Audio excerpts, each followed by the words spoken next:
Hi there, it is me, Jeff Gallashaw, and guess what? We're back with another new episode of Unfinished Business. And look at this, look at it. It's just beautiful out. And so, a chessboard, even though I don't know how to play chess. Could this be a clue as to what we're talking about this week, or who we're talking about this episode? Chessboard, Knight of Cups. Who has a film called Knight of Cups coming out? Oh my God, it is Terrence Malick. And I titled this episode, strangely enough, Terrence Malick, Genius or Pretentious Fraud.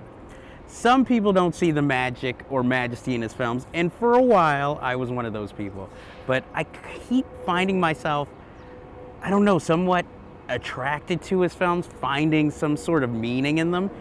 So I'm going to say I think he's maybe more misunderstood, or he's not exactly defining his films and wants more audiences to find their own meaning in it. I wrote down that each new film seems to deteriorate in quality from before as he learns more about filmmaking and camera. It seems like he purposely becomes more abstract with his films, whereas when held in perimeters and his films are more relatable and understandable while bringing out the beauty in the ordinary, when, you know, he's forced to tell a story, he seems a little more handcuffed and, you know, by the story, so he can't really have as much of a visual freedom and sense. Don't forget, there was a huge, almost 20 years between, I would say, films before he made The Thin Red Line, where everybody was talking about how reclusive he was, what was he working on, what was he doing. And he now seems to be making up for lost time with films, because as films, at least for him, seem to be back to back. Like when he's making one, he seems to be already planning another one. And they have scripts, but a lot of times he cuts a lot of actors and scenes out to his grand vision, so you can never tell. I mean, Thin Red Line, Adrian Brody thought he was the star of the film. Then when you see the film, he barely has any lines, but he's in almost every scene, more in the background. Like an artist, he has an initial idea, but I think as he makes the films, he seems to have like fresh ideas, and he wants to give them their moment in the sun. And he uses this nature to capture life and how it relates to human beings and the nature of relationships. But then at a certain point, he seems to get lost with that. Or maybe he isn't, and makes us want to believe that he's lost, but he knows what he's doing the whole freaking time. And, you know, his films seem more to be made in the editing room, because again, like I said before, it seems like with most of his films, he has an initial idea, but then, you know, he gets inspired by other things, maybe an actor, maybe a performance, maybe a certain rhythm in his head, and he's not afraid to totally abandon it and put out the film that, you know, he sees more in the editing room by looking at all the footage. In a way, it's like he's a painter, you know, who looks at the painting, and whereas me and you might see, you know, this beautiful masterpiece, he sees something that he can always change about it, so he adds more paint. But in adding more paint, he kind of destroys the original beauty. And, you know, we'll never get to see that beauty ever again. But, you know, even though it's not the masterpiece me and you might have thought it was, it's still noteworthy, and it's still something of note and beauty. You know, if you look at the early films, there's a certain untouched beauty to them, whereas now his films seem to be so epic and going, it just seems like he's adding things that aren't necessarily needed to say what he wants to say.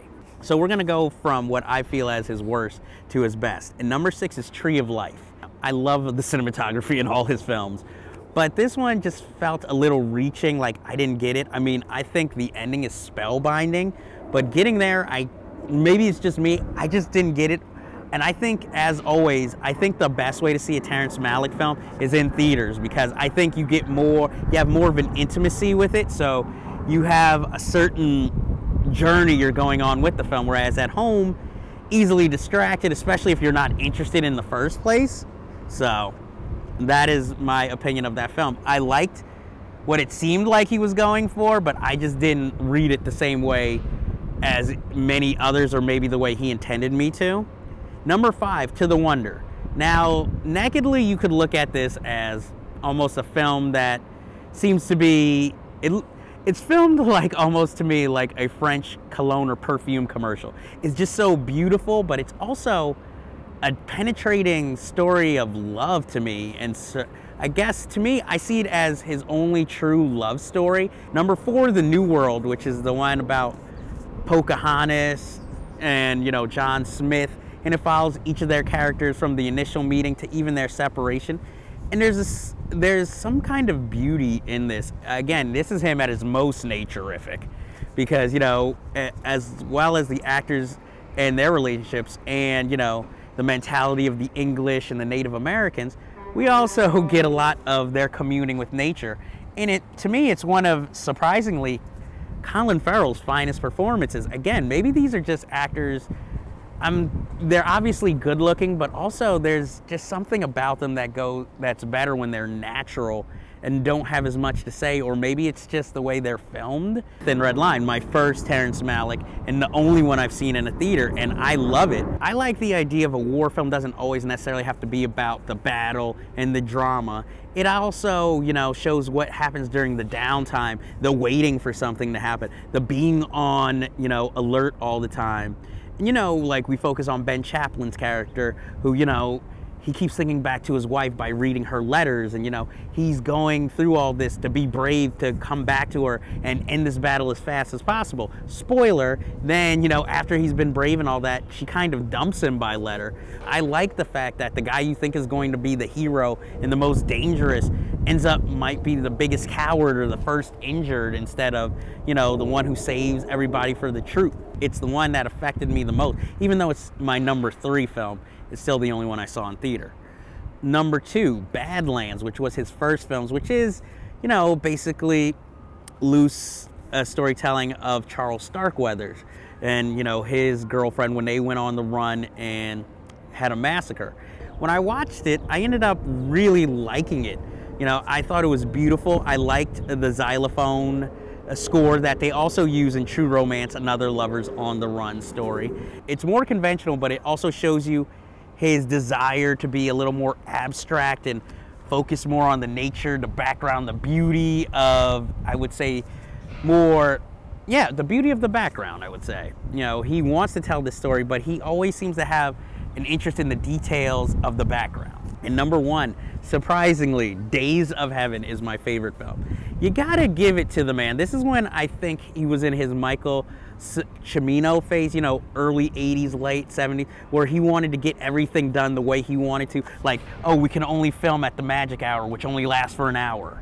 You know, I'm gonna hire a half-blind, you know, cinematographer who couldn't finish filming because he can barely see. It has a noir story at its centerpiece, but it's also strangely a triangulated love story told through the eyes of a witness more than somebody who's directly involved. Even if it is abstract, I just like that the idea of detail and just the extravagance of the filming. It makes it feel epic even though we're only on a farm. It's like a beautiful lady that when you're first watching, you're like, oh, I like the looks, but as you watch, you get to know the film, you get to know the story, you get to know the character, so you discover all the other virtues about her, and that she's just like a masterpiece. Well, unfortunately, that ends our business for this episode, but as you know, there is always unfinished business to be uncovered and tackled.